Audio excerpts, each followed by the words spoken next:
Yes friends, आज rapid revision करेंगे S 19 accounting for leases. बहुत इंपॉर्टेंट है दोस्तों। ऑलमोस्ट हर एक टर्म में एमसीक्यूज या डिस्क्रिप्टिव क्वेश्चन आता है। जरूर से पढ़िएगा। इस आरआर में फुल लीज वाला एस 19 का कंसेप्ट है एंड इसके साथ बहुत सारे case studies, subjective, descriptive, almost 18 questions covered है एस 19 पे। So let's start, slowly start करते हैं एस 19। सबसे पहले लीज क्या होता है सर? बस एक सिंपल समझ लेना, आपके पास एक प्रॉपर्टी है, आपने उसे रेंट पे किसी को दे दिया है, सो दिस इज लीज। जो ऑनर है उसे कहते हैं लेसर और जिसे रेंट पे दिया है उसे कहेंगे लेसी। तो लीज का मीनिंग स्टार्ट करते हैं। लीज का मीनिंग होता है दोस्तों राइट टू यूज एसेट। आपने अपना एसेट यूज करने के लिए किसी को राइट दिया है with consideration. Suppose a owner है, उन्होंने प्रॉपर्टी बी को दिया है, तो ए को बोलेंगे लेसर और बी रेंट पे लिया है, B will become lessee. So lessor lessee का मतलब समझ में आ गया। जो ऑनर है वो लेसर और जिसे रेंट पे दिया गया लेसी। तो लीज का मतलब हो गया right to use for consideration. So ये लीज का अकाउंटिंग एस 19 में कवर्ड है, बट बहुत इंपॉर्टेंट है किस किस सिचुएशन पे एस 19 एप्लीकेबल नहीं है। ये एग्जाम के लिए इंपॉर्टेंट है दोस्तों। एस 19 नॉट एप्लीकेबल कोई लीज वगैरह है, exploration of natural resources, natural resources का यूज या exploration related lease not covered by S 19। Licensing agreement of film, patent, copyright, manuscript, film, patent, copyright का लाइसेंस और लैंड का leases, this three are not covered under S 19। So दोस्तों बताना किसका किसको कवर नहीं करना है। एक्सप्लोरेशन, नेचुरल रिसोर्सेज का यूज और एक्सप्लोरेशन, फिल्म वगैरह का लाइसेंसिंग और लीज का। तो इन तीनों सिचुएशन पे एस 19 एप्लीकेबल नहीं होगा। इस पे एक एमसीक्यूज भी इंस्टीट्यूट ने सेट किया है, आइए देखते हैं। ये एमटीपी में 25 पे था। यहाँ पे क्वेश्चन 2 है, दैट इज एमटीपी जनवरी 25 पे। Accounting standard 19 lease is applicable on following lease. S 19 applicable in following lease पे। सो कौन सा ऑप्शन सही हो रहा है? Legal owner of an asset conveys to another party in return of payment series of periodic the right to use of asset. Yes, जो owner है A, उन्होंने अपना प्रॉपर्टी दिया बी को यूज करने के लिए अगेंस्ट पीरियोडिक। सो ये ऑप्शन राइट है। और जो ऑप्शन रॉन्ग है उसको भी देख लेते। Lease agreement for explore of natural resources S 19 नहीं कवर करता है, लाइसेंसिंग ऑफ फिल्म वगैरह नहीं करता है और लैंड भी नहीं, तो ऑप्शन बी। तो दोस्तों ध्यान रखना एक एक पॉइंट जहाँ पे इंस्टीट्यूट क्वेश्चन सेट किया है और जिसमें किया जा सकता है, सब पे examples, case studies, MCQs covered है। सो एस 19 ये कवर करने के बाद फुल आपका एग्जाम ओरिएंटेड डिस्कशन हो जाएगा। सो दोस्तों याद रखना, नेचुरल रिसोर्सेज, फिल्म वगैरह पे, लैंड का लीज पे एस 19 नहीं लगेगा। कुछ बेसिक टर्म्स आपको ध्यान रखने पड़ेंगे। First is non cancellable lease. Non cancellable lease नाम से ऐसे तो लगता है जिसे कैंसिल नहीं कर सकते, बट थोड़ा अच्छा से देखिएगा। नॉन कैंसिलेबल लीज वो होते जिस लीज को आप कैंसिल कर सकते under some situations. Non cancellable leases are those leases which can be cancelled on certain conditions. ये भी इंपॉर्टेंट है थ्योरी के लिए और एमसीक्यूज के लिए। On occurrence of remote contingencies, कुछ एबनॉर्मलिटीज हो गया, फ्लड आ गया, अर्थक्वेक आ गया, कुछ उस केस में कैंसिल कर सकते हैं, वैसे लीज को बोलते हैं नॉन कैंसिलेबल। और विद द लेसर्स परमिशन, जो लेसर के परमिशन पे लीज कैंसिल किया जा सकता है उसे भी कहते हैं non cancellable lease. If lessee enters new lease for same और equivalent asset with same lessor, lessee ने जिसने रेंट पे लिया है वो एक नया लीज करता है सेम एसेट्स के लिए या सेम टाइप ऑफ एसेट्स के लिए, तो भी कैंसिल किया जा सकता है, फिर भी इसे बोलेंगे नॉन कैंसिलेबल या on payment of substantial penalty. So non cancellable lease वो होते हैं which can be cancelled on following situations. आप बोलिएगा मेरे साथ साथ, फर्स्ट है on occurrence of remote contingencies, second lessor के परमिशन पे चेंज कर सकते हैं, कैंसिल कर सकते हैं, और थर्ड लेसी ने सेम एसेट्स के लिए नया लीज एग्रीमेंट बनाया, लीज लिया, या इक्विवेलेंट एसेट्स लेसर से ही सेम पार्टी से, और या इस पे जो पेनल्टी है हैवी पेनल्टी पे कर सकते हैं, उसके बाद कैंसिल कर सकते हैं, तो ऐसे लीज को कहते हैं नॉन कैंसिलेबल लीज। इंपॉर्टेंट है एग्जाम के लिए। नेक्स्ट दोस्तों लीज टर्म, कुछ बेसिक कंसेप्ट आपको समझना है। Lease term is non cancellable period, जितना नॉन कैंसिलेबल पीरियड है प्लस कुछ रिन्यूएबल पीरियड रहेगा, वो सबको जोड़ के लीज टर्म कहते हैं। इंसेप्शन ऑफ लीज, बेटा इसमें एमसीक्यूज का एक चांसेस है। इंसेप्शन ऑफ लीज क्या होता है, जो starting of lease, earlier of date of lease agreement और date of commitment by party, जिस दिन दोनों पार्टी कमिटमेंट कर दिया। सो एग्रीमेंट का डेट, कमिटमेंट का date, whichever is earlier, ये एग्जाम के लिए थोड़ा ज़्यादा ही इंपॉर्टेंट है दोस्तों। इंसेप्शन ऑफ लीज क्या बोलेंगे, earlier of commitment date, agreement date. तो यहाँ पे एक छोटा सा क्वेश्चन डाला है, इसको अच्छा से देखना। 1 अप्रैल को लेसर लेसी एग्रीड ऑन की लीज थ्रू रिटेन कमिटमेंट, तो 1 अप्रैल को कमिटमेंट हुआ, 10 अप्रैल को साइन हुआ, तो कमिटमेंट का डेट, एग्रीमेंट का date, whichever is earlier, तो 1 April. Inception of lease will be 1 April, इसे ई फॉर एग्जाम रखेंगे। नाउ दोस्तों ये जो लीज होता है, दो टाइप के लीज होंगे, आपने तो सुना ही होगा, financial lease, I mean finance lease और ऑपरेटिंग लीज।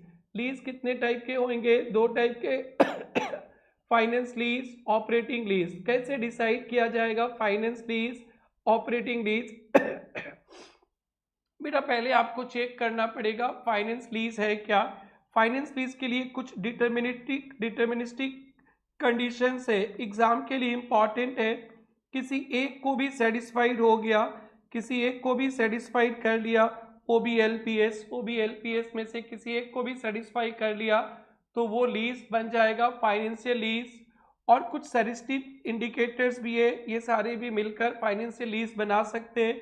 अगर कोई लीज फाइनेंशियल लीज नहीं है, अगर कोई लीज फाइनेंशियल लीज नहीं है, अगर कोई लीज फाइनेंशियल लीज नहीं है तो that will become operating lease. कोई लीज फाइनेंशियल लीज नहीं है तो that will become operating lease. So friends lease financial lease भी हो सकता है, ऑपरेटिंग लीज। आइए देखते हैं फाइनेंशियल लीज कब बनेगा। यस, 5 में से कोई भी एक कंडीशन सेटिस्फाइड हो गया तो फाइनेंशियल लीज, इस पे क्वेश्चंस आते, ध्यान देखना। First is ownership transfer date the end of lease, lease के एंड पे ऑनरशिप ट्रांसफर होता है।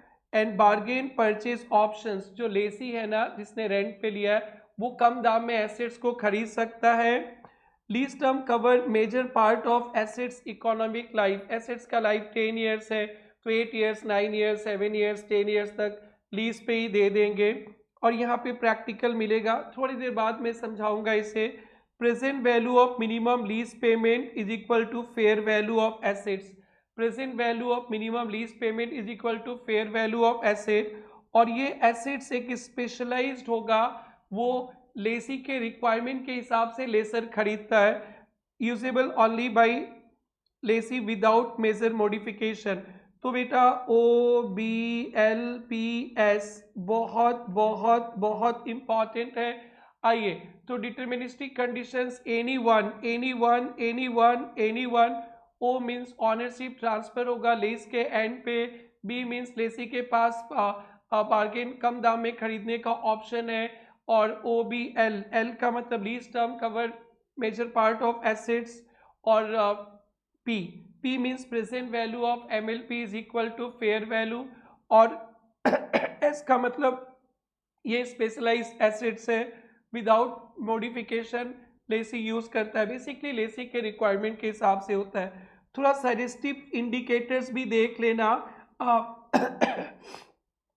CSR, तो OBLPS और CSR, cancellation losses borne by lessee, कुछ कैंसिलेशन होगा, losses, heavy penalty lessee, lessee shares gains loss from change in residual value, और residual value में चेंज होगा तो लेसी बियर करेगा। Renewal option at the rent, renewal option से lower than market rent, क्योंकि lessee ने बहुत पीरियड पे रेंट पे लिया है तो कम दाम पे भी उसको रिन्यू किया जा सकता है, ये एक ऑप्शन है। तो बेटा ये एग्जाम के लिए देखना, बहुत बहुत बहुत प्योर थ्योरी है। डिटर्मिनिस्टिक OBLPS और एनी वन सेटिस्फाइड हो गया तो ये बन जाएगा फाइनेंस लीज। सेंसिटिव कंडीशंस भी देख सकते हैं, फेल हो गया ये कंडीशन तो बन जाएगा ऑपरेटिंग लीज। अभी अपन क्वेश्चंस करेंगे इस पे। ये कैलकुलेशन है, present value of MLP is equal to fair value of assets. ये अपने MLP क्या होता है थोड़ी देर बाद अकाउंटिंग पे सीखेंगे, अकाउंटिंग ऑफ फाइनेंस लीज सीखेंगे, अकाउंटिंग ऑफ ऑपरेटिंग लीज सीखेंगे, फिर एक सेल एंड लीज बैक का कंसेप्ट है सीखेंगे, और उसके बाद ये चैप्टर ही ओवर हो जाएगा।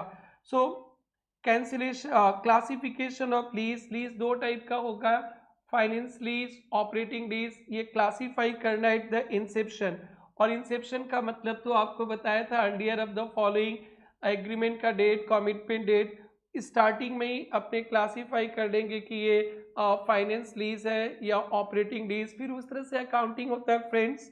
अगर चेंज ऑनली लीज मॉडिफाइड हो गया तो चेंज कर सकते हैं। नाउ इस टॉपिक तक जो जो क्वेश्चंस एग्जाम्स पे आए हैं RTPs MTPs में उससे सोल्व करेंगे, फिर इसके बाद हम लोग स्लोली फाइनेंस लीज का अकाउंटिंग स्टार्ट करेंगे। बहुत बढ़िया से आपको रटा के विद सम्स हम लोग कंप्लीट करने वाले हैं दोस्तों। सो कनेक्टेड रहेंगे अच्छी तरह से। फाइनेंस लीज और ऑपरेटिंग लीज का क्लासिफिकेशन पे आ गए।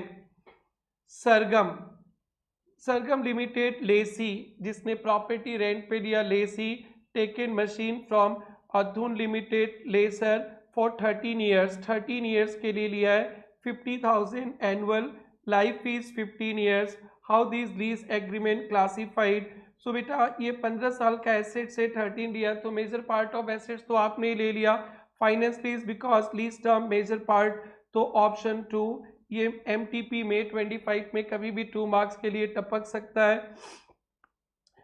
बेटा ये बहुत इंपॉर्टेंट है, क्लासीफाई की ऑपरेटिंग लीज है ना फाइनेंस लीज है। Lessee is option to purchase assets, bargain price पे कम दाम में कर सकता है, तो ये फाइनेंस लीज का फीचर्स है। Economic life 7 years, lease term 6 years, और देखने का जरूरत नहीं है, मेजर पार्ट है तो भी ये हो गया, सब्सटेंशियल पार्ट हो गया तो finance lease. Economic life 6 years, lease term 2 years, but asset special nature and lessee के लिए खरीदा स्पेशलाइज, तो ये भी फाइनेंस लीज हो गया। Present value of MLP x fair value, तो ये भी इक्वली ऑलमोस्ट हो गया तो फाइनेंस लीज। तो ये बहुत बहुत बहुत बहुत इंपॉर्टेंट है 4 मार्क्स के लिए, इसे छोड़ न जाना। आइए अब हम लोग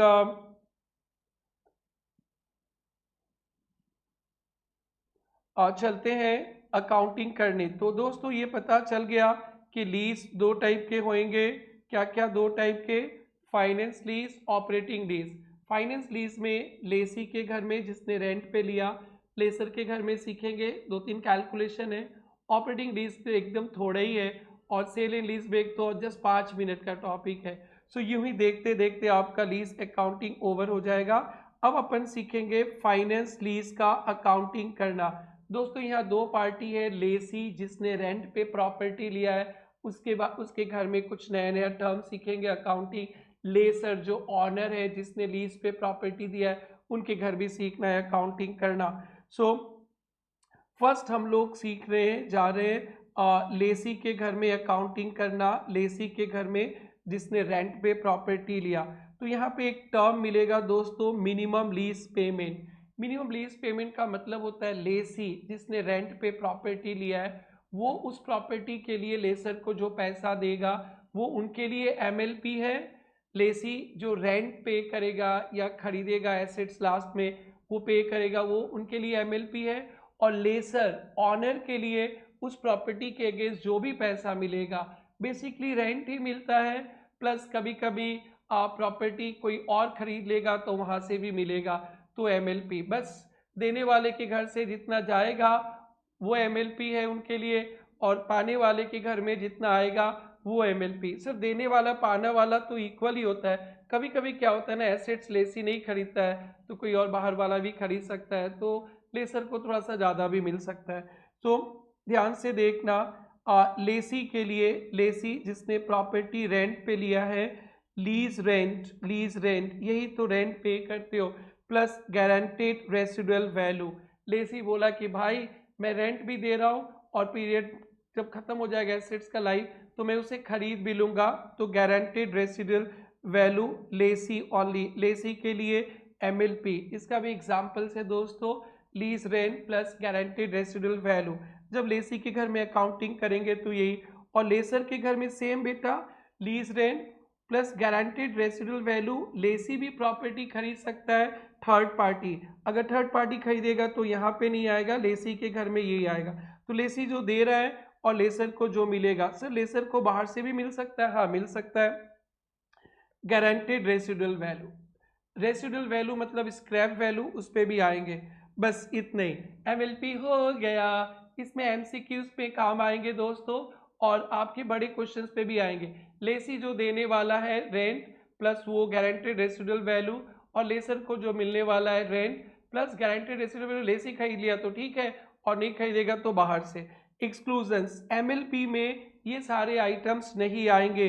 कोई कंटिजेंट रेंट जैसे बोल दिया कि रेंट 10% ऑन सेल्स तो बेटा हम को सेल्स ही पता नहीं है, सेल्स जो होगा उसके हिसाब से होगा, वैसा कंटिजेंट रेंट नहीं आएगा, कॉस्ट ऑफ सर्विसेज नहीं आएगा, टैक्सेस रिइंबर्स टू लेसर नहीं आएंगे। तो ये थोड़ा सा ध्यान रखना। एमएलपी लेसी के लिए lease rent plus guaranteed residual value by lessee और लेसर के लिए lease rent plus guaranteed residual value by lessee और बाई आउटसाइडर्स भी हो सकता है। एक्सक्लूसिव में contingent rent cost of service and taxes reimburse to lessor नहीं आएंगे। बेटा रेसिडुअल वैल्यू का मतलब तो सबको ही पता है, स्क्रैप वैल्यू जो गारंटेड दे, जब किसी ने गारंटी दे दिया कि इतना रुपया तो आपको देंगे ही गारंटेड और बाकी का unguaranteed. For example residual value 10 lakh है, इसमें से गारंटेड रेसिडुअल वैल्यू 8 लाख हो गया तो अनगारंटेड रेसिडुअल वैल्यू 2 लाख। तो बेटा ये अनगारंटेड रेसिडुअल वैल्यू का इंपॉर्टेंस लेसर के घर पे आएगा। तो अब अपने इस पे एग्जांपल्स करते हैं दोस्तों। ये रहा आपका एमएलपी का क्वेश्चन, क्वेश्चन नंबर 5 अच्छी तरह से देखिएगा। Calculate MLP. MLP first is monthly lease payment 25,000, lease term 32 months, third party provides to lessee 55,000। तो थर्ड पार्टी बोला देगा तो लेसी के लिए ओनली 25,000 इंटू 32 बिकॉज वो तो पेमेंट नहीं करेगा, गारंटेड वैल्यू नहीं दे रहा है। और लेसर के लिए तो 35,000 जो 32 हो गई plus guaranteed residual value by third party. तो लेसर के लिए ऑनर के लिए चलो भैया तुम नहीं खरीदोगे कोई और खरीदने वाला है। Next monthly rent 15,000 48 months 10% contingent rent नहीं आएगा and lessee guarantee to lessor 10,000। तो यहाँ पे लेसी के लिए 15,000 इंटू 48, लेसी के लिए 15,000 इंटू 48 और प्लस गारंटेड भी है 10,000। तो वही लेसी ने दिया है तो दोनों के लिए एमएलपी इक्वल हो गया दोस्तों। Next monthly lease rent 90,000 for 18 months, lessee has option to purchase assets 2 lakhs but fair value of assets is 6 lakhs। तो लेसी खरीद सकता है कितना में 2 lakhs में, तो वो लेसी के पास एक ऑप्शन है तो गारंटेड हो गया 2 lakhs, थर्ड पार्टी नहीं है। तो लेसर को 90,000 into 18 plus guaranteed residual value मिलेगा, यही लेसर और लेसी के लिए हो गया दोस्तों। ये बहुत इंपॉर्टेंट है आगे के कैलकुलेशन पे। बस अब ध्यान से देखना 2-3 कैलकुलेशन है फिर लेसी के घर में अकाउंटिंग ओवर। एग्ज़ाम में कुछ भी आ सकता है, कुछ भी आ सकता है, बट जो मैं पढ़ा रहा हूँ उसी में से पेपर में रहेगा कंफर्म। सो एमएलपी आप ध्यान रखिएगा। अनगारंटेड रेसिडुअल वैल्यू भी होता है, ध्यान रखिएगा बेटा। यहाँ पे ना प्रेजेंट वैल्यू कैलकुलेट करना होता है तो इंटरेस्ट रेट चाहिए।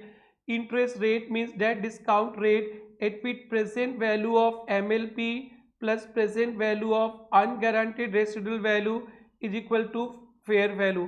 Present value of MLP plus present value of unguaranteed residual value is equal to fair value. तो बेटा एमएलपी में क्या क्या आ गया, लीज रेंट भी आ गया प्लस गारंटेड रेसिडुअल वैल्यू, यानी सिंपल हो गया।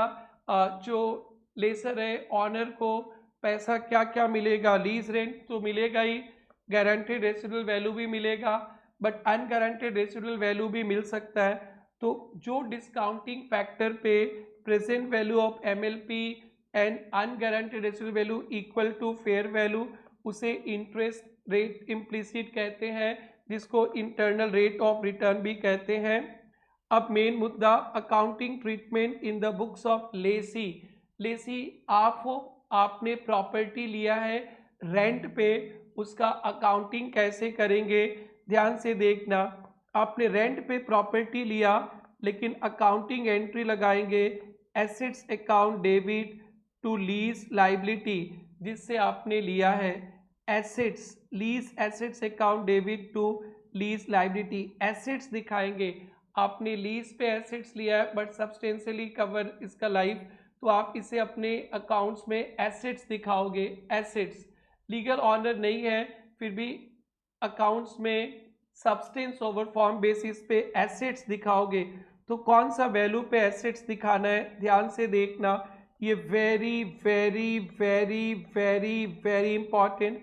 Assets and liabilities recorded at lower of assets का फेयर वैल्यू और present value of MLP. Assets का फेयर वैल्यू देखेंगे और प्रेजेंट वैल्यू ऑफ एमएलपी जो लोअर है, फेयर वैल्यू और प्रेजेंट वैल्यू ऑफ एमएलपी जो लोअर है, उसे आप अकाउंट्स में एसेट्स टू लाइबिलिटीज देखेंगे। इस पे कुछ क्वेश्चंस करते हैं, उसके बाद थोड़ा सा इंटरेस्ट डेप्रिसिएशन पे डिस्कशन करेंगे, क्वेश्चंस करेंगे। बट ये हॉट टॉपिक है एकदम एग्जाम के लिए। आप लेसी हो, रेंट पे प्रॉपर्टी लिए हो, फिर भी आप assets account debit to liabilities दिखाओगे। एसेट्स कौन सा वैल्यू पे, लोअर ऑफ फेयर वैल्यू और present value of MLP. MLP is equal to lease rent plus guaranteed residual value by lessee. आइए इस पे हम लोग देखते हैं, फिर बाकी के टॉपिक पढ़ेंगे और थोड़ा सा लेसर के, फिर उसके बाद ऑपरेटिंग लीज है एक छोटा सा और सेल एंड लीज बैक है छोटा सा, और फिर आपका AS 19 समाप्त हो जाएगा। अब फ्रेंड्स इस पे क्वेश्चंस देखते हैं। We did 1, we did 2, we did 3, we are in 4। ये RTP में 25 पे है, ध्यान से देखना। Sun limited wishes to obtain machine 30 lakhs lease पे, लाइफ 14 years बट 3 years के लिए लेंगे, only for 3 years। It enters into an agreement with Star for lease rent 3 lakhs per annum, payable arrear मतलब वही ईयर एंड पे, implicit rate 15%। Chief accountant is not sure treatment of lease rent and 6 year advice. उनको पता नहीं चल रहा है कि ये लीज कैसा होगा। तो बेटा एक बार ऐसे देखने से तो पूरा लाइफ कवर नहीं हुआ, फाइनेंस लीज है नहीं, बट फाइनेंस लीज के लिए था कि वो लीज टर्म के एंड पे खरीद सकता है कम दाम पे और स्पेशलाइज्ड एसेट्स, तो ये सब तो कुछ दिख नहीं रहा है। तो अब एक ही ऑप्शन है, present value of MLP should be equal to fair rent. तो देखो बेटा fair value, present value of MLP equal to fair value.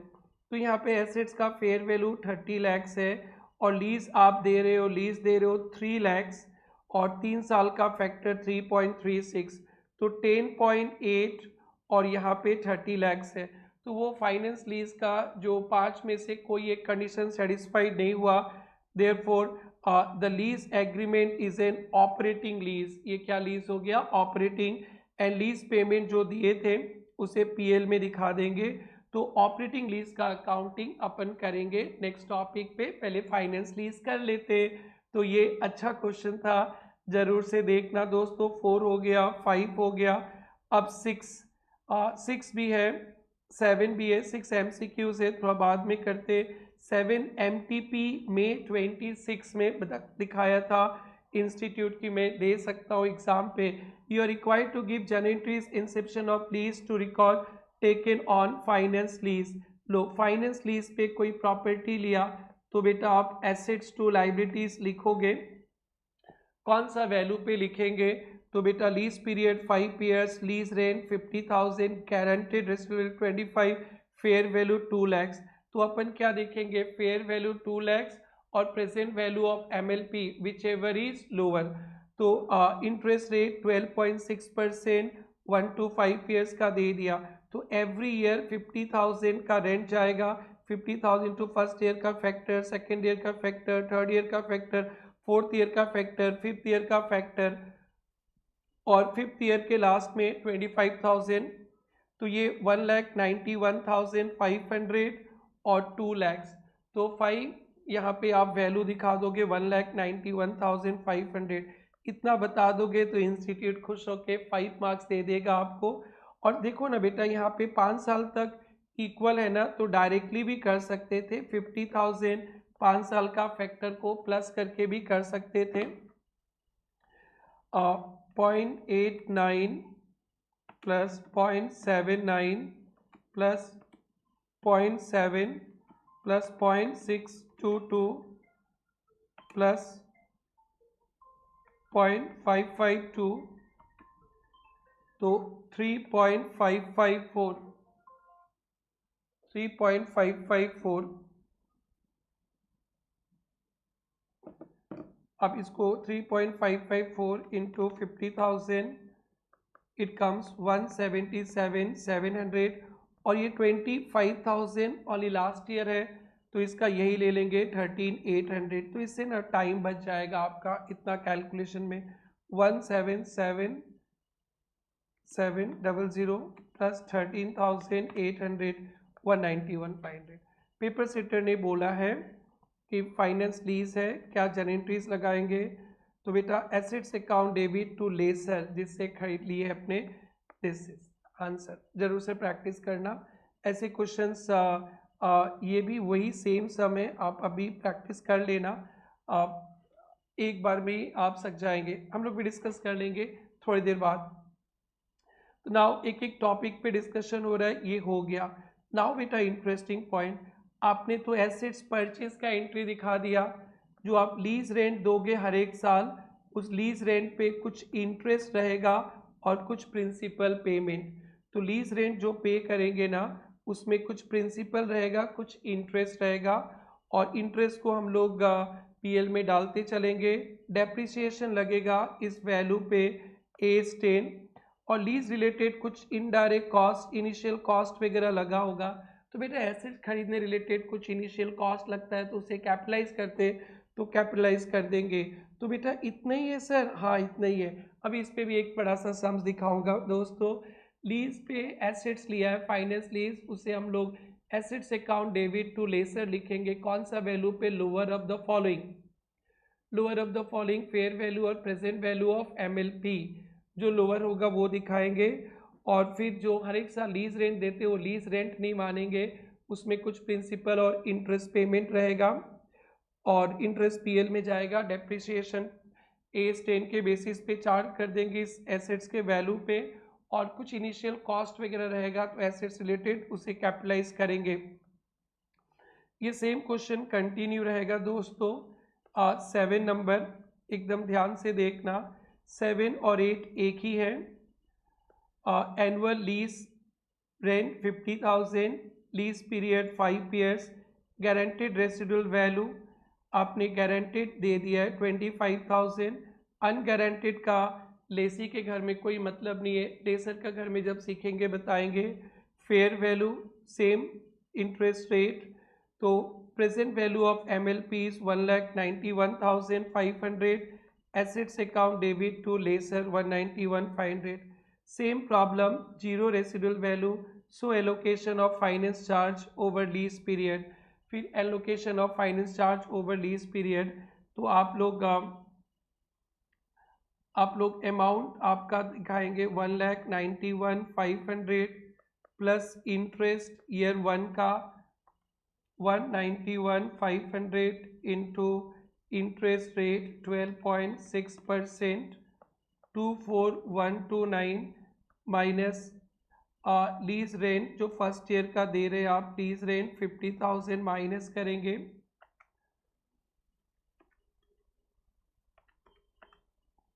Minus 50,000 तो ये बचा 165,629। इस तरह से फिर सेकेंड ईयर का इंटरेस्ट इस पे आएगा, फिर लीज रेंट माइनस करेंगे, थर्ड ईयर का इस पे आएगा। बस लास्ट ईयर में थोड़ा ध्यान रखना, लास्ट ईयर में इंटरेस्ट थोड़ा सा बैलेंसिंग फिगर ले लेंगे। लास्ट ईयर का प्रिंसिपल अमाउंट 66,763 आएगा, बट आपको तो पे करना है 75, तो आप उसमें 8237 बैलेंसिंग फिगर, ये ध्यान रखना गलती हो जाएगा, आप डिफरेंस फिगर को इंटरेस्ट मान लेंगे। अब इसका अकाउंटिंग देखिए अच्छी तरह से, जो हम लोग ने इंटरेस्ट देना है, इंटरेस्ट तो फाइन एसेट्स का एंट्री तो कर ही लिया था, एसेट्स टू लेसर, साल के लास्ट में इंटरेस्ट ड्यू दिखाएंगे, फाइनेंस चार्ज टू लेसर, साल के लास्ट में पेमेंट दिखाएंगे लेसर टू बैंक, और PL to finance charge, PL to finance charge आ जाएगा पीएल में। फर्स्ट ईयर का एंट्री, पहले एसेट्स खरीदने का एंट्री दिखाइएगा, साल के लास्ट में इंटरेस्ट दिखाएंगे, लेसर को पेमेंट दिखा देंगे और पीएल, फिर डेप्रिसिएशन टू एसेट्स भी दिखाएंगे बेटा, डेप्रिसिएशन टू एसेट्स, एसेट्स का कॉस्ट 191,500 और 5 ईयर्स का है, मान लेते स्ट्रेट लाइन मेथड, मान लेते straight line, depreciation to assets फिर पीएल टू डेप्रिसिएशन। जरूर जरूर जरूर से ये सम कर लेना, यहाँ से जर्नल लेजर कुछ भी पूछे आप सक जाएंगे। तो ये दोस्तों हो गया फाइनेंस लीज का अकाउंटिंग। थोड़ा सा आप लोग रिलैक्स होना, एक आध सम्स और कर लेना, उसके बाद लेसर के घर में सीखेंगे। तो यही मेन था बेटा, ये डन तो सब डन। अब अपन चलेंगे लेसर के घर में अकाउंटिंग सीखना। लेसर एसेट्स खरीद के रेंट पे दे देता है, इसके लिए तो इन्वेस्टमेंट है, इंटरेस्ट कमाएगा, इसलिए इसे कहते हैं ग्रॉस इन्वेस्टमेंट। ग्रॉस इन्वेस्टमेंट क्या होता है? MLP plus unguaranteed residual value, यानी इस प्रॉपर्टी से जो भी आपको मिलने वाला है फ्यूचर में, that is your gross investment, lease rent plus guaranteed residual value, इसको एमएलपी बोलते हैं। अनगारंटेड रेसिडुअल वैल्यू का लेसर के ही पास काम है। तो ये ग्रॉस इन्वेस्टमेंट और एक नेट इन्वेस्टमेंट और अनअर्न्ड फाइनेंस इनकम, और दैट्स इट। नेट इन्वेस्टमेंट, ये जो ग्रॉस इन्वेस्टमेंट नॉन डिस्काउंटेड है, इसको पीवी फैक्टर से मल्टीप्लाई कर देंगे तो present value of gross investment, present value of gross investment is equal to net investment, ये almost equal to fair value होता है। सो आपको ये थोड़ा सा ध्यान देना है दोस्तों, gross investment is equal to इस प्रॉपर्टी से जो भी मिलेगा एमएलपी में rent plus guaranteed residual value आ गया plus unguaranteed, net investment present value of guaranteed present value of MLP. और बेटा आपके नेट इन्वेस्टमेंट ऐसे भी कर सकते हैं, या unearned finance income, gross investment minus net investment, unearned finance income. Gross investment non discounted होता है, नेट इनकम डिस्काउंटेड होता है, तो दोनों का डिफरेंस अनअर्न्ड फाइनेंस इनकम। तो ये तीन टॉपिक और इंटरेस्ट रेट पे भी चलेंगे, ये ध्यान रखना है। ग्रॉस इन्वेस्टमेंट मतलब आपको जो भी मिलेगा rent plus guaranteed residual value plus unguaranteed residual value, net investment present value of guaranteed investment present value of gross investment, unearned finance income gross investment minus net investment. पहले इस पे अपन कुछ sums करेंगे, फिर इंटरेस्ट रेट तो बता ही दिया था, वो रेट जिसमें present value of gross investment equal to fair value of lease assets, that is present value of MLP and unguaranteed residual value is equal to fair value. और इसका एंट्रीज वगैरह बाद में करेंगे, पहले ये देखेंगे। कभी पेपर सेटर ग्रॉस इन्वेस्टमेंट पूछ लेगा, कभी नेट इन्वेस्टमेंट पूछ लेगा, कभी यूएफआई पूछ लेगा, पहले इनको सल्टाते, फिर इंटरेस्ट रेट पूछ लेगा, फिर इसके बाद ये वाला पॉइंट पे देखने के साथ साथ हमारा ये टॉपिक खत्म हो जाएगा। सो माय डियर फ्रेंड्स, आपको सबसे पहले ग्रॉस इन्वेस्टमेंट सीखना पड़ेगा। ग्रॉस इन्वेस्टमेंट सीखना पड़ेगा। आइए सीखते हैं। यहाँ पे पूछा है what should be taken as MLP from lessor. MLP भी पूछेगा, lessor, lessee and gross investment. A company has leased out, आपने प्लांट दिया है 10 ईयर्स के लिए, सब्सटेंशियल पार्ट।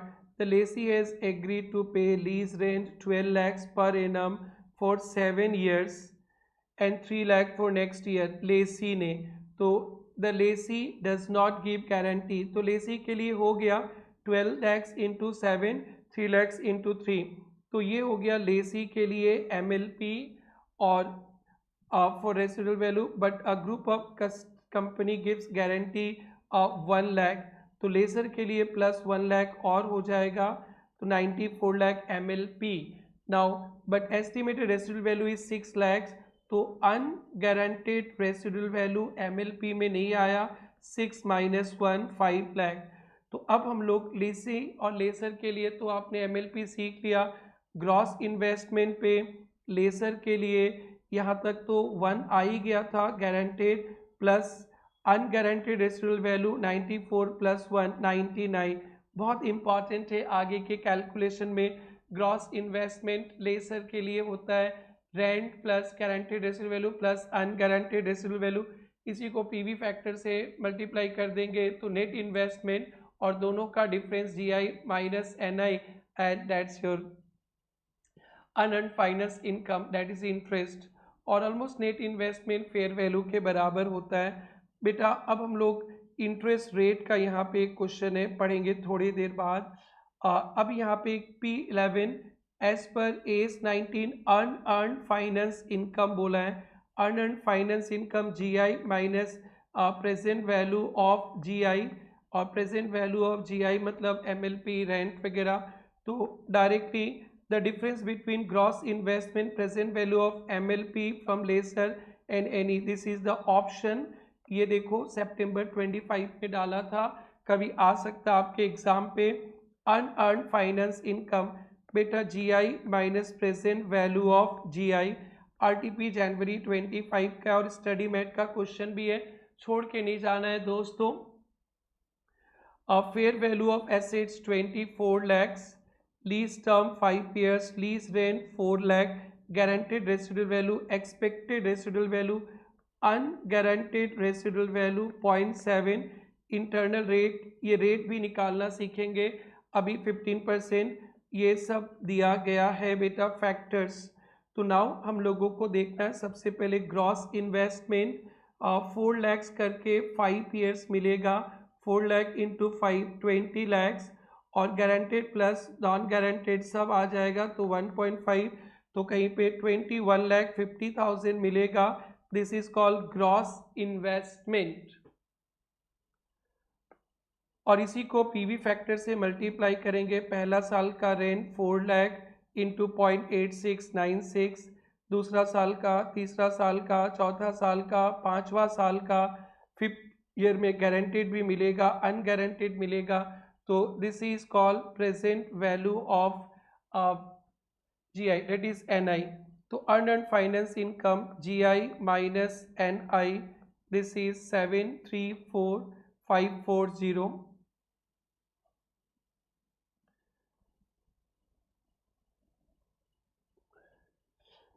ये अच्छा क्वेश्चन था।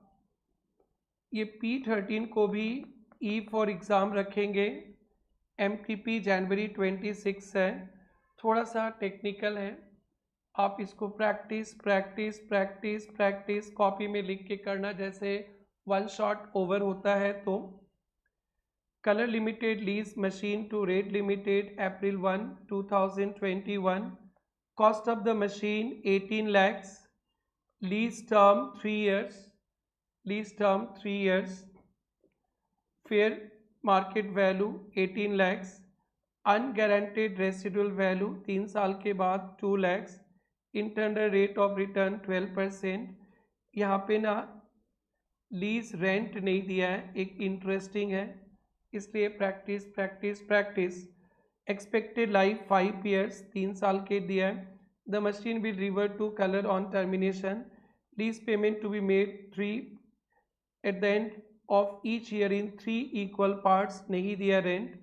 Present value of 1 due 3 years 12%, 1 रुपया 3 साल बाद मिलेगा उसका आज का वैल्यू। और ये cumulative annuity of 1 at the end of 3rd year, annuity मतलब हर एक साल 1-1 रुपया, ये टोटल वाला।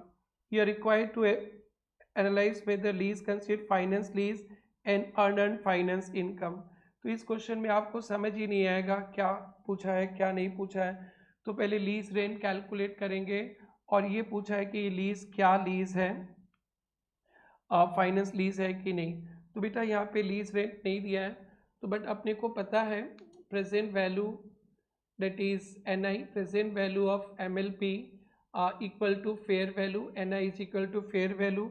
तो एसेट्स का फेयर वैल्यू 18 लैक्स है, एसेट्स का फेयर वैल्यू 18 लैक्स है। यही आपका present value of gross investment होगा, डेट इज़ जो भी आपको पैसा मिलने वाला है। सो 18 लैक्स है, इससे अनगारंटेड रेसिडुअल वैल्यू 2 लाख रुपीज़ 0.7118 से ये मिलेगा। तो बाकी का जो पैसा बचा ना उसको बोलेंगे present value of lease payment, because आपको तो पता ही है fair value is equal to present value of GI, that is net investment. तो ग्रॉस इन्वेस्टमेंट में क्या आता है, जो आपको लीज रेंट मिलेगा, लीज रेंट जो आपको मिलेगा वो उसका प्रेजेंट वैल्यू, और अनगारंटेड रेसिडुअल वैल्यू गारंटेड मिलेगा सब। तो आपको 18 लाख रुपीज़ चाहिए, मान लेते 18 लैक्स ही है, तो अनगारंटेड 142,360 बाकी का लीज पेमेंट होगा, and that is present value of lease payment is 16,57,640, 16,57,640 divided by 3 मत करना, ये PV फैक्टर से मल्टीप्लाई हुआ तो डिवाइडेड बाई 2.4018 करना। तो योर प्रेजेंट ये आपका लीज रेंट निकल गया, लीज रेंट नॉन डिस्काउंटेड, इसको PV फैक्टर से मल्टीप्लाई करेंगे तो प्रेजेंट वैल्यू आएगा। तो एनुअल लीज पेमेंट 6,90,165, बिकॉज आपको तो पता ही है fair value is equal to present value of lease rent plus present value of guaranteed नहीं है यहाँ पे, अनगारंटेड रेसिडुअल वैल्यू। तो फेयर वैल्यू पता था 18 लैक्स, इससे ये माइनस कर दिया तो present value of lease rent निकल गया। तो lease rent into cumulative discounting factor ये पता है, डिस्काउंटिंग फैक्टर पता है, तो लीज रेंट निकल गया। Is it okay? Yes. So now monthly lease rent, yearly lease rent होगा 6,90,165। अब हम लोग चेक करेंगे present value of lease payment 1657 and fair value is 18 lakhs, तो ऑलमोस्ट कवर कर लिया। तो इसको हम लोग बोल सकते हैं कि ये फाइनेंस लीज है, और एसेट्स का लाइफ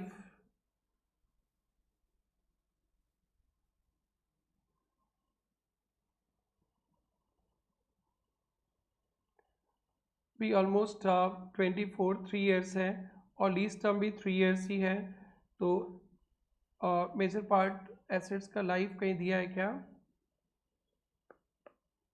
यस, 5 ईयर्स से लीज 3 ईयर्स, तो ऑलमोस्ट सब्सटेंशियल पीरियड ही है, तो ये फाइनेंस लीज हो गया। अब आपको दूसरा क्वेश्चन पूछा है earn finance income. Earn finance income is equal to gross investment minus net investment. Gross investment क्या होता है, जो रेंट मिलेगा प्लस अनगारंटेड, ये ग्रॉस इन्वेस्टमेंट, और जो रेंट मिलेगा ग्रॉस इन्वेस्टमेंट का प्रेजेंट वैल्यू तो ये ऊपर भी निकाला था, present value of lease rent plus residual value 18 lakh, तो अर्न फाइनेंस इनकम हो गया। इसको जरूर जरूर जरूर से पढ़ना आप लोग। चलिए अब हम लोग इसके और टॉपिक्स हैं उसको देखते हैं। सो फर्स्ट हो गया कि जो लेसर है उसके घर में अकाउंटिंग के लिए ग्रॉस इन्वेस्टमेंट चाहिए, lease rent plus guaranteed plus unguaranteed, और फिर नेट इन्वेस्टमेंट चाहिए, present value of GI that is almost fair value, unearned हो गया। इंटरेस्ट रेट, बेटा जो इंटरेस्ट रेट हम लोग यूज़ कर रहे थे ना, वो इंटरेस्ट रेट भी कैलकुलेट करना होता है जिसको IRR भी कहते हैं। वो रेट जिसमें present value of GI is equal to fair value, तो present value of GI fair value होगा। इस पे भी क्वेश्चन देखना है आपको, फिर उसके बाद अकाउंटिंग का काम करेंगे। सो ये थोड़ा सा एक कैलकुलेशंस देखेंगे। यहाँ पे पूछा है इंटरेस्ट रेट क्या होगा, थोड़ा सा FM का कैलकुलेशन है, आप तो पढ़े ही होंगे, रिकॉल कीजिएगा। Annual lease rent 50,000, lease period 5 years, guaranteed residual value, unguaranteed residual value. बेटा ये दोनों को जोड़ लीजिएगा, 25 plus 15 30 40,000। Fair value at inception beginning of lease 2 lakhs। Now जिस रेट पे fair value is equal to present value of GI होगा, उसी रेट को बोलते हैं इंटरेस्ट रेट इम्प्लिसिट या इंटरनल रेट। तो इसके लिए ना एग्जाम में 2 रेट दे देगा, जरूर जरूर से देखना, एक 10%, एक 14% या 10-15%, 2 रेट पेपर सेटर प्रोवाइड करेगा। दोनों रेट को चेक करेंगे जो दोनों के बीच में छिपा होगा। तो पहले 10% पे अपने ट्राई कर लेते, 10% पे लीज रेंट, ये सब ये सब ये सब ये सब, और 5th ईयर में आप ये सब को प्लस भी कर सकते थे। तो 5th ईयर तक देखा, present value of gross investment 2,14,000, 10% पे 2,14,340 हो गया, बट आपको चाहिए था 2 lakhs, तो 10% पे ज़्यादा आ गया है, तो आपको कम करने के लिए इंटरेस्ट रेट बढ़ाएंगे तो वैल्यू कम जाएगा। तो 14% रेट पे आप ट्राई करेंगे, 14% रेट पे। 5th ईयर का तो एक है ही, और ये सब भी है, तो 5th ईयर में सब प्लस करके भी मल्टीप्लाई कर सकते थे और इसका क्यूमुलेटिव भी ले सकते थे, लेकिन लास्ट ईयर जो आएगा उसमें क्यूमुलेटिव नहीं लेना। तो यहाँ पे देखो बेटा 14% पे तो कम गया, 14% पे 192,360। तो यहाँ पे एक ऐसा रेट होगा जिस पे जिस पे 2 lakhs होगा, तो इसका डिफरेंस निकाल लेंगे। रेट में 4% का डिफरेंस है और यहाँ पे कितना डिफरेंस है, 214,340 माइनस 192,360, 21,980। तो बेटा आप 10% से स्टार्ट कर सकते हो, या ऐसे देखना 21,980 चेंज करने के लिए 4% चेंज करना पड़ रहा है, 1 रुपी चेंज करने के लिए 4/21,980। अगर 2,14,000 पे खड़े हो आप लोग, 2,14,000 पे खड़े हो तो चेंज करना पड़ेगा 14,340। तो फिर 14,340 के लिए कितना, 14,340 के लिए कितना, तो 4 डिवाइडेड बाई 21,980 इंटू 14,340, 2.61 कर सकते हैं। तो 10% में प्लस 2.61, तो दिस विल बी 12.61। सर हम लोग 14% से भी आ सकते हैं, हाँ 14% से भी आ सकते हैं। सेम अगर 14% पे हो तो आपका ये 192,360 है, फिर यहाँ कितना चेंज करना पड़ेगा, 192,360 से 2 लाख आने के लिए वैल्यू चेंज करना पड़ेगा 7640। 4% चेंज करना पड़ता है 21,980 के लिए, तो 7640 के लिए 7640 इंटू 4 डिवाइडेड बाई 21980, माइनस करना पड़ेगा 14% से, -1.39, सो 14 दैट इज 12.61। आप कैसे भी कर सकते हैं, बट इसको प्रैक्टिस प्रैक्टिस प्रैक्टिस। सर ये रेट कहाँ से आया, पेपर में दिया रहेगा, देख के जाओगे तो बिल्कुल नहीं सकोगे दोस्तों। 12 भी हो गया और 13 तो प्रैक्टिस प्रैक्टिस कर ही लिया। अब इसके अकाउंटिंग के बारे में थोड़ा सा और डिस्कशन है, फिर ऑपरेटिंग, फिर सेल एंड लीजबैक, और आपका एक बहुत बड़ा चैप्टर। अक्सर बच्चे बोलते हैं बहुत problem, but rapid revision one shot, एकदम काम की बात, बेकार नहीं। आइए लेसर के घर में जरा एंट्रीज देखिए। लेसर पहले एसेट्स खरीदेगा तो एसेट्स टू बैंक, और फाइनेंस लीज पे दे देगा ना तो उसे सेल दिखा देगा। Lease receivable to assets, net investment पे दिखाएगा। बेटा ये अभी तक एग्जाम पे आया नहीं है। आप एसेट्स खरीद के फाइनेंस लीज पे दोगे तो पार्टी को दोगे, तो पार्टी टू एसेट्स बेचने का एंट्री दिखा दोगे, और जो इनकम मिलेगा उसे पीएल में दिखाओगे। इनिशियल डायरेक्ट कॉस्ट, शुरू में कुछ लीज रिलेटेड कॉस्ट होगा तो इसका ऑप्शन है या तो पीएल में चार्ज कर दो, या स्प्रेड ओवर लीज टर्म, या लीज टर्म में इनकम दिखा दो। ये ई फॉर एग्जाम। लेसी के घर में जो कॉस्ट था एसेट्स रिलेटेड, सीधा कैपिटलाइज कर दिया था, और आप अभी लेसर हो, आप दे रहे हो, उस पर कुछ खर्चा लगा तो या तो पीएल में दिखा सकते हो या उसको डेफर्ड करके एमोटाइज कर सकते हो। नाउ कंसिस्टेंट पॉलिसी मतलब नहीं, अनगारंटेड रेसिडुअल वैल्यू से मतलब नहीं। कभी कभी मैन्युफैक्चरर डीलर, मैंने आपका मशीन का दुकान है, आप मशीन बेचने के लिए रखे हो, लीज पे दे दिए। मशीन का दुकान है, मशीन बेचने के लिए रखे हो, लीज पे दे दिए। तो ये थोड़ा सा ना जरा हट के टॉपिक है, तो जरा हट के पढ़िएगा। लीज ट्रीटेड एज सेल, आप लीज में भी दोगे उसे सेल मानेंगे, एंड प्लस फाइनेंसिंग भी मानेंगे क्योंकि इंटरेस्ट भी मिलेगा। तो सेल प्रॉफिट रिकॉग्नाइज, सेल के कारण जो प्रॉफिट हुआ उसे पीएल में डाल देंगे, और इनकम जो मिलेगा लीज टर्म पे, जो डायरेक्ट कॉस्ट होगा उसे पीएल में चार्ज कर देंगे। तो मैन्युफैक्चरर डीलर कभी एसेट्स देगा तो उसे सेल ट्रीट करेगा, फाइनेंसिंग भी ट्रीट करेगा, सेल्स के रिलेटेड जो प्रॉफिट रहेगा पीएल में, और जो इनकम मिलेगा ओवर लीज टर्म, और शुरू में जो कोई इनिशियल एक्सपेंसेस होगा पीएल। बट ऐसे ही आप मैन्युफैक्चरर डीलर नहीं हो तो इनिशियल कॉस्ट जो लगेगा लीज रिलेटेड आइदर पीएल में और स्प्रेड कर सकते हैं। सो माय डियर फ्रेंड्स, ये आपका फाइनेंस लीज समाप्त हुआ with so many questions we did. आपको बस प्रैक्टिस कर लेना, हर एक वेराइटीज के क्वेश्चंस कवर्ड है, आरटीपीज एमटीपीज के लेटेस्ट क्वेश्चंस कवर्ड है, कंसेप्ट बेस्ड क्वेश्चंस कवर्ड है। ये एमसीक्यूज वन गो में हो जाएगा, आप देख लेना।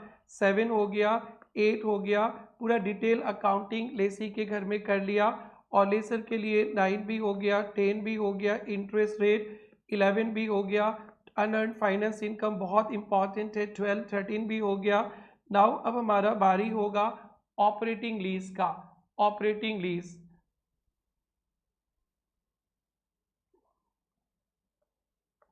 आइए ऑपरेटिंग लीज, जो फाइनेंस लीज नहीं है उसे क्या कहते हैं बेटा, ऑपरेटिंग लीज। इसमें लेसी के घर में अकाउंटिंग, लेसर के घर में अकाउंटिंग। बेटा इसमें ज़्यादा ताम झाम है नहीं, आपने प्रॉपर्टी रेंट पे दिया है तो रेंट मिलेगा, रेंट इनकम है, मैं रेंट पे कर रहा हूँ, मेरे लिए रेंट एक्सपेंसेस है। आपने प्रॉपर्टी मेरे को रेंट पे दिया हो, प्रॉपर्टी आपका ही एसेट्स है, आप ही डेप्रिसिएशन चार्ज करो, आपको रेंट मिलेगा, पाड़ी साड़ी करो। मेरा तो कुछ नहीं, मैं रेंट दूंगा, एक्सपेंसेस दिखाऊंगा। वो रेंट को ना जिस तरह से रेंट पे करते हैं उस तरह से भी दिखा सकते हैं, अगर कोई और सिस्टमेटिक मेथड है तो वो भी दिखाना है, तो वो वाला पॉइंट ही सीखना है, और उसके बाद ये टॉपिक्स फिर सेल एंड लीजबैक आएगा दोस्तों। सो आइए ऑपरेटिंग लीज, लेसी के घर में लीज रेंट को एक्सपेंसेस दिखाएंगे, लीज रेंट को एक्सपेंसेस, जो लीज रेंट टू बैंक करते हैं और साल के लास्ट में पीएल टू लीज रेंट, जैसे 11-12 में दिखाते थे rent to bank, PL to rent. Normally straight line basis पे जैसे आप लीज रेंट तो फिक्स्ड ही होता है, एक्सेप्शन सिस्टमेटिक बेसिस भी हो सकता है। यूसेज कभी रेंट तो फिक्स दे रहे हैं बट उसका आउटपुट या उससे जो सेल्स का अलग ही रेशो यूनिफॉर्म नहीं है, तो लीज रेंट को भी हम लोग स्प्रेड कर देंगे। लीज रेंट तो देंगे फिक्स्ड पार्टी को बट अकाउंट में कभी ज़्यादा कभी कम दिखाएंगे और डिफरेंस को एक इक्वलाइजेशन अकाउंट में ट्रांसफ़र कर देते। तो इंटरेस्टिंग है, एक ही समय देखना है। लीज रेंट टू बैंक ये खत्म। सिमिलरली लेसर के घर में ये तो आपका ही एसेट्स है, आप उसे एसेट्स दिखाओ।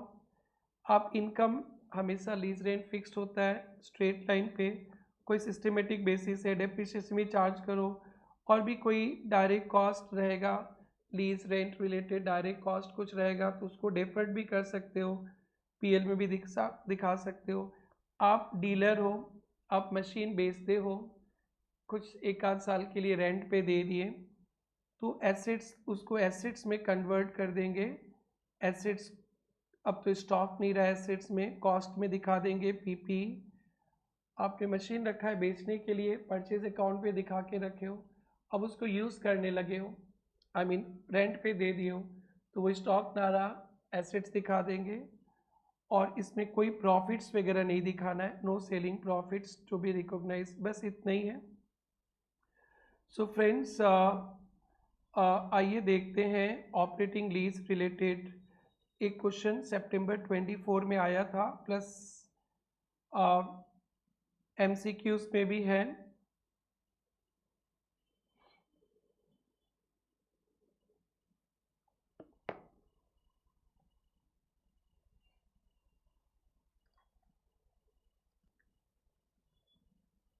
यस, ऑपरेटिंग लीज पे ज़्यादा कोई प्रॉब्लम तो है नहीं, बस यहाँ पे लीज रेंट का एक सिस्टम होता है आउटपुट यूसेज के बेसिस पे, उसे देख लेना है। और सितंबर 24 में आया था, सितंबर 26 से ऑनवर्ड रिपीट हो सकता है, ज़रूर से आप लोग देखना। Output from A machine of economic life 6 years, एक मशीन का लाइफ 6 ईयर्स है। 10,000 यूनिट्स ईयर 1, फिर year 2, year 3, year 4, year 5, year 6, machine का लाइफ 6 ईयर्स है। और देखिए ना, कभी 10, कभी 20, कभी 30, कभी 40, कभी 20, कभी 5। रेंट तो हमेशा फिक्स रहता है ना, बट आउटपुट अलग अलग है, तो यूसेज के हिसाब से रेंट को दिखाना है, यही बताया जाता है। The machine was given 3 years operating lease by dealer, तो डीलर 3 साल के लिए लीज पे दिया, रेंट तो इक्वल रहता है, 20% प्रॉफिट मार्जिन ऑन कॉस्ट। तो सबसे इम्पॉर्टेंट पॉइंट होगा, तो यहाँ पे आपको लीज रेंट देखना है, लीज रेंट पहले होगा, लीज रेंट नहीं दिया है तो बोल दिया ना, lease rent 20% profit on cost. So 5 lakh का प्रॉपर्टी है, 120%, 6 लाख लीज रेंट होगा, बट 6 ईयर्स उसका लाइफ है, तो और आउटपुट भी अलग अलग होता है, तो लीज रेंट भी अपन फिक्स करेंगे, फिक्स्ड ही होगा, बट ये आउटपुट के हिसाब से, तो 3 साल के लिए दे रहे हैं तो 3 साल का आउटपुट क्या होगा, 10 + 20, 30, 30, 60, तो 6 लाख रुपीज़ डिवाइडेड बाई 1,25,000, पूरे सब मिला के 1,25,000 है। तो 3 साल के लिए दे रहे तो 3 साल का प्रोडक्शन 60,000, तो this will become lease rent will be 2,88,000। हम लोग 3 साल का रेंट लेंगे प्रपोर्शन ऑफ आउटपुट में, तो 2,88,000 विल बी लीज रेंट, और 3 साल के लिए लेंगे तो डिवाइडेड बाई 3, तो annual lease rent will be 96,000। Dealer को हर एक साल 96,000 मिलेगा, ईयर 1 पे भी, ईयर 2 पे भी, ईयर 3 पे भी। बट अब उसको 96 3 साल इनकम नहीं दिखा सकते, पहला साल को ज़्यादा मिलेगा, प्रोडक्शन कम है, दूसरा साल तीसरा साल अलग अलग है, तो थोड़ा सा लीज रेंट डेफर्ड होगा, तो ध्यान से देखना। सबसे पहले इसको ना प्रैक्टिस में करना, कॉपी में तो ही सकेंगे। लीज रेंट 3 years का 288, divided by 3, 96,000. Lease rent should be recognized income in proportion of 10:22:3, that is 48, 96, 144. तो पहला साल रेंट मिलेगा आपको 96, बट आप दिखाएंगे 48,000। बाकी के अमाउंट को लीज इक्वलाइजेशन पे। सेकेंड ईयर लीज रेंट मिलेगा 96, 96 ठीक है। थर्ड ईयर में लीज रेंट मिलेगा 96, बट इनकम दिखाएंगे 144। ये जो फर्स्ट ईयर का लीज रेंट को धक्का मार के उधर भेज देंगे। एंड डेप्रिसिएशन भी आउटपुट के रेशियो में दिखाएंगे। सो डेप्रिसिएशन ऑफ ईयर 1 इज 40,000, इसी रेशियो में डेप्रिसिएशन भी दिखाएंगे।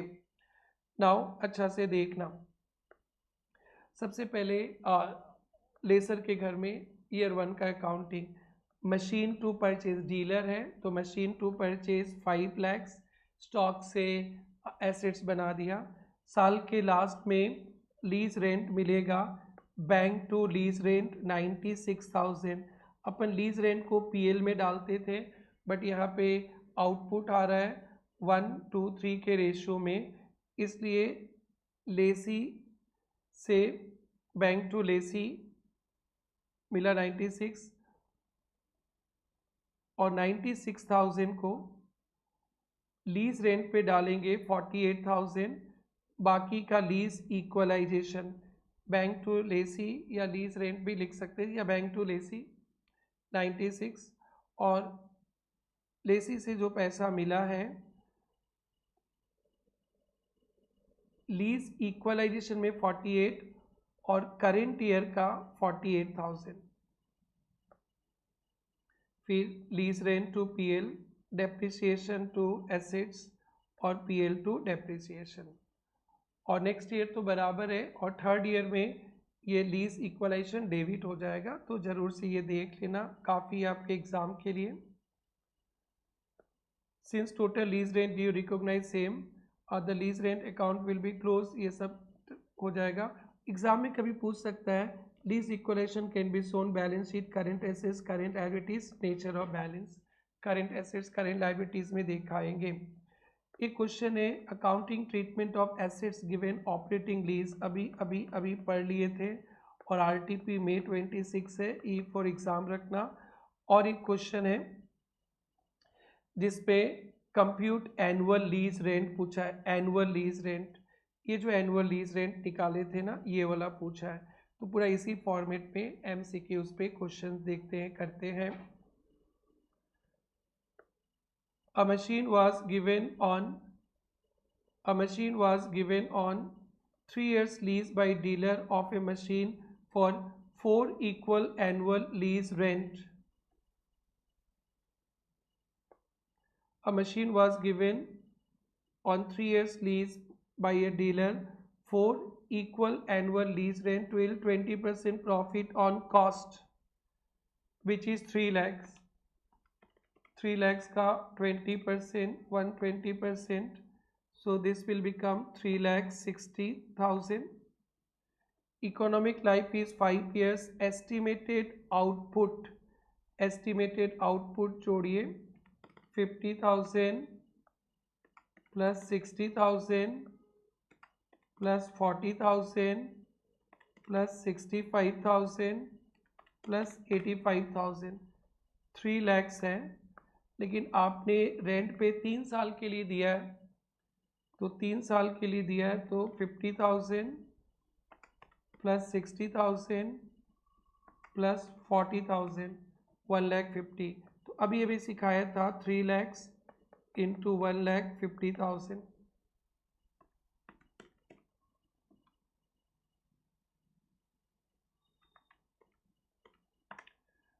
1,80,000 रेंट होगा 3 साल का, डिवाइडेड बाई 3, इट्स 60,000। तो फ्रेंड्स ये जरूर से देखना, एमटीपी में डाल रहा है, कभी भी 2 नंबर का आ सकता है। P17 देखते हैं। On 1st April, Mansi sold and carrying in this sale was part of package. Okay, sale and lease back का है। सो अब मेरे को लगता है फ्रेंड्स आपका ऑपरेटिंग लीज भी समाप्त हुआ। ऑपरेटिंग लीज, अब अपन चलेंगे last topic of this chapter, sale and lease back. बेटा सेल एंड लीज बैक क्या होता है सुनिए। मेरे पास एक एसेट है, मैं यूज़ कर रहा हूँ, बट मेरा फाइनेंशियल पोजीशन ख़राब हो गया, तो मैं वो एसेट्स आपको बेच दिया तो मेरे को पैसा मिल गया। बट मेरे पास एसेट्स ही नहीं है काम करने के लिए, फिर आपसे भाड़े पे ले लिया, रेंट पे। इसे कहते हैं सेल एंड लीज बैक। मैंने अपना प्रॉपर्टी बेचा आपको और फिर आपसे ही रेंट पे ले लिया, लीज पे, तो सेल एंड लीज बैक। जब आपसे लीज पे लिया तो वो लीज का अकाउंटिंग करेंगे, तो बेटा वो ऑपरेटिंग लीज भी हो सकता है, फाइनेंस लीज भी हो सकता है। फिर उसके बेसिस पे मैंने जो प्रॉपर्टी आपको बेचा है ना सेल, उसका प्रॉफिट लॉस अकाउंट्स भी दिखाते। बहुत बहुत बहुत बहुत इम्पॉर्टेंट है एकदम, क्या मैं बोलूँ, ये टॉपिक तो इतना इम्पॉर्टेंट है, इतना इम्पॉर्टेंट है, 5 का वर्ड्स नहीं है मेरे को कहने को। पहले मीनिंग देखिए, सेल एंड लीजबैक का मतलब सेल किया एसेट्स, एसेट सेल किया और फिर सेम एसेट्स को रेंट पे ले लिया। पर्पस क्या है, हमें कैश चाहिए और यूज़ भी करना है। अकाउंटिंग ट्रीटमेंट कैसे होगा इसका डिपेंड करेगा कि ये lease back is finance lease है ना ऑपरेटिंग लीज। फाइनेंस लीज होगा, फाइनेंस लीज होगा तो अकाउंटिंग ध्यान देंगे क्या करना है आपको। गेन और लॉस, गेन और loss is deferred.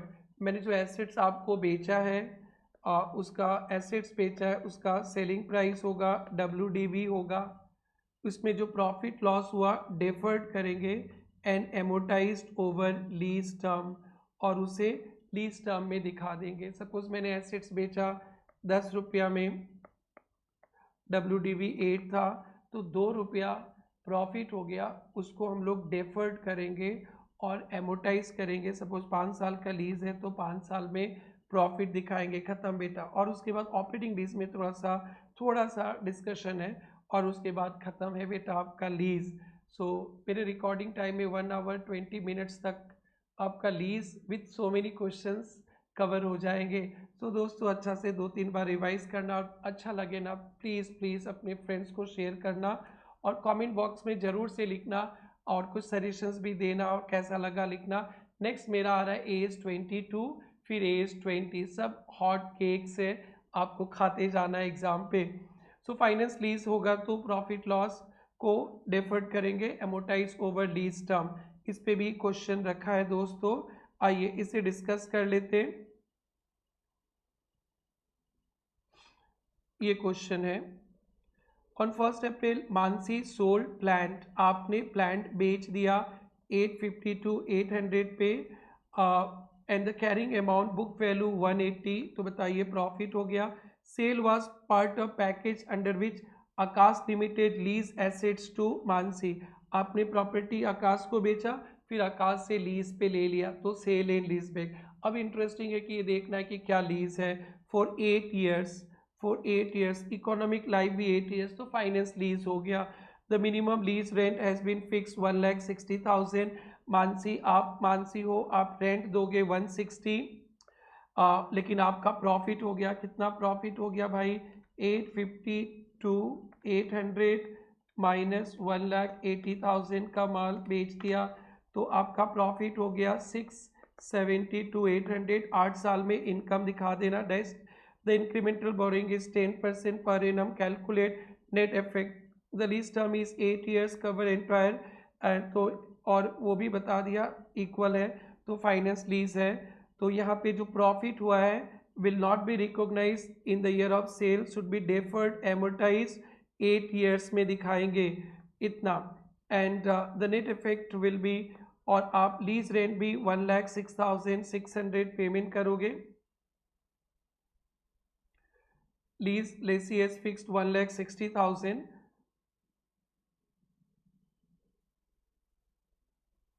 will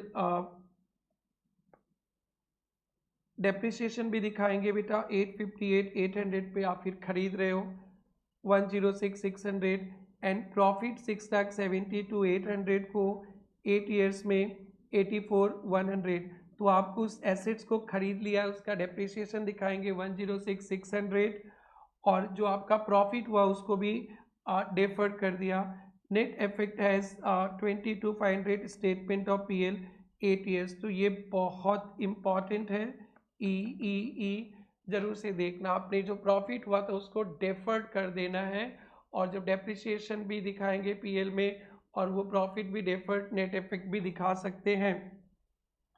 now friends, एक लास्ट क्वेश्चन मिलेगा सेल एंड लीज बैक का, एक लास्ट कंसेप्ट के साथ। ऑपरेटिंग लीज है तो सेल एंड लीज बैक में ध्यान रखना कि ये आपने रेंट सेल करके रेंट पे ले लिया, फिर से फाइनेंस लीज है तो जो प्रॉफिट हुआ है, लॉस जो भी होगा उसको प्रॉफिट है डेफर्ड करेंगे, ओवर द लीज टर्म दिखाएंगे। नाउ ऑपरेटिंग लीज होगा ना, तो यहाँ पे थोड़ा सा ट्रीटमेंट में थोड़ा सा दिमाग लगता है, अच्छा से सुनना, एकदम अच्छा से, ट्रिपल ई, और इस टॉपिक को बहुत बहुत बहुत प्रैक्टिस करना। बेटा जब अपन सेल करते ना, cell price minus WDV profit होता है, सेल प्राइस माइनस WDV। कभी कभी सेल प्राइस ना फेयर वैल्यू से, एसेट्स का जो वैल्यू उससे ज़्यादा हो जाता है, तो cell price minus fair value का प्रॉफिट को, cell price minus fair value का प्रॉफिट को डेफर्ड करना है। Cell price minus fair value, देखो बाजार में जो मार्केट वैल्यू से आप ज़्यादा में बेच रहे हो एसेट्स, मामला हजम नहीं होता, वो रेंट में आगे चलकर एडजस्ट हो जाता है। इसलिए जब बेचोगे प्रॉफिट लॉस पीएल में जाएगा। अगर सेल प्राइस ज़्यादा हो गया फेयर वैल्यू से, सेल प्राइस ज़्यादा हो गया फेयर वैल्यू से, तो cell price minus fair value वाला प्रॉफिट को डेफर्ड कर देंगे, और fair value minus book value वाला प्रॉफिट लॉस पीएल में। बस इतना ध्यान रखो, हो गया। कभी कभी सेल्स वैल्यू फेयर वैल्यू से ज़्यादा, सर कैसे हो सकता है, सेकेंड इन एसेट से फेयर वैल्यू से ज़्यादा में बेच दिया, उसलिए sales value minus fair value का प्रॉफिट का डिफरेंस को डेफर्ड करेंगे, और फेयर वैल्यू और बुक वैल्यू का जो डिफरेंस आएगा, तो यहाँ पे sales value, fair value, book value अगर बड़ा है तो ये चला जाएगा डेफर्ड और ये चला जाएगा पीएल। बस ध्यान रखना, एक एक केस पे आपके क्वेश्चंस मिलेंगे। Sale price fair value equal है तो अच्छा है, मामला हजम होता है, जो मार्केट वैल्यू उसी में बेचो, पीएल में ट्रांसफर कर देंगे प्रॉफिट लॉस। सेल प्राइस कम है फेयर वैल्यू से, हो सकता है सेल प्राइस कम है फेयर वैल्यू से, तो प्रॉफिट लॉस को अभी अभी पीएल में दिखा देना है, प्रॉफिट लॉस को पीएल में। फेयर वैल्यू से कम में बेचे शायद आगे रेंट पे एडजस्ट हो जाएगा। इफ लोअर रेंट कॉम्पेंसेटेड तो डेफर्ड, अगर कम दाम में बेचा है, चलो भाई रेंट भी हम आपको कम देंगे, मैं कम दाम में बेचा फिर रेंट पे लेंगे, रेंट भी कम देंगे तो डेफर्ड करेंगे, otherwise PL.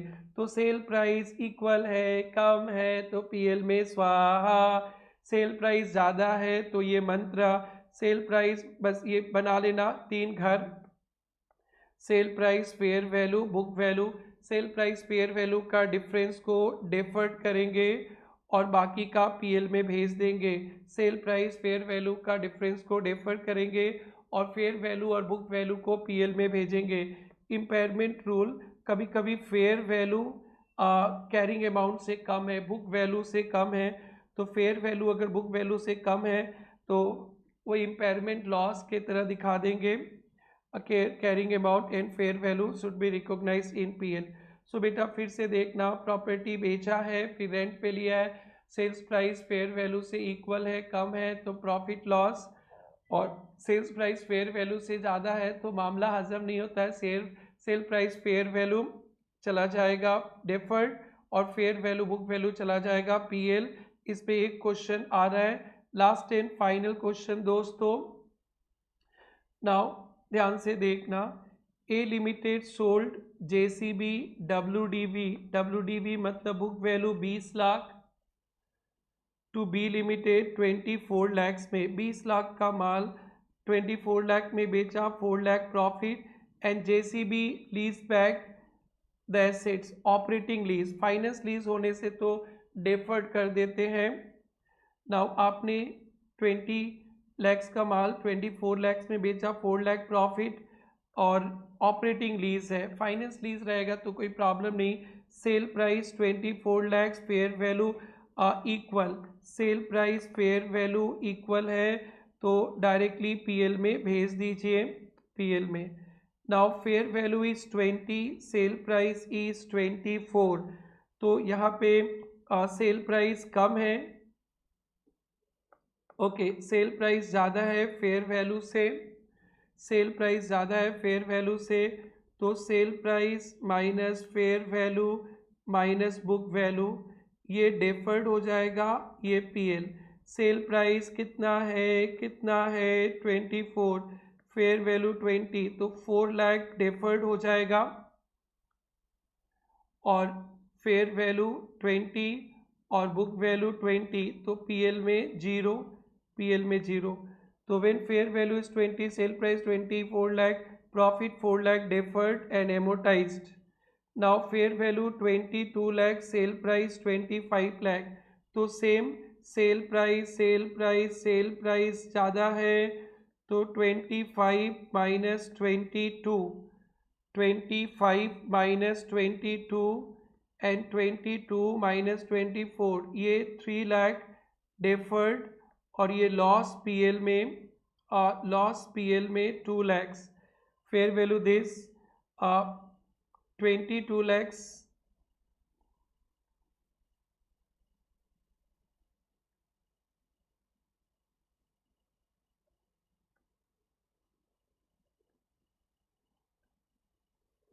Book value 20 lakhs है, सॉरी, बुक वैल्यू 20 लैक्स, तो ये प्रॉफिट हो गया 2 लैक्स, प्रॉफिट चला जाएगा पीएल में, और 3 lakhs deferred, 3 lakh deferred, profit PL में।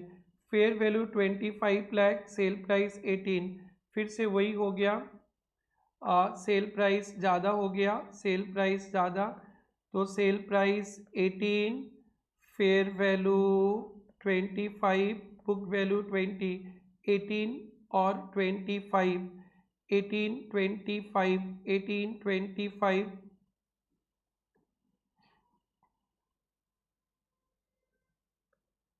सेल प्राइस तो कम है यहाँ पे,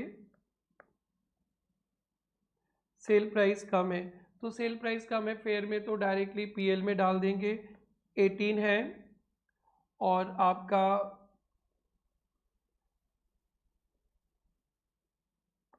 20 है, तो 2 लैक्स लॉस हो गया, loss 2 lakh should be immediately recognise and provided not compensated by lower rent.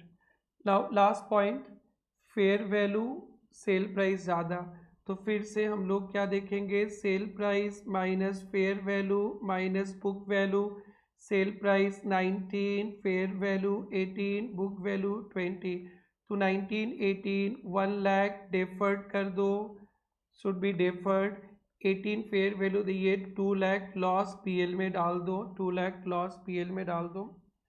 So that's it, ये फंडा थोड़ा सा अच्छा से प्रैक्टिस कर लेना, सेल प्राइस ज़्यादा रहेगा तो इस तरह से लिख लेना। ये आपका एस 19 ज़रूर से आप लोग कंप्लीट करने के बाद कमेंट सेक्शन में शेयर योर कमेंट, क्या आप चाहते हो एस 22 भी इसी तरह से simplified with all MCQs and subjective descriptive questions, RTPs MTPs cover करना? इफ़ यस, तो I am waiting for your comment. Thank you, bye bye, take care.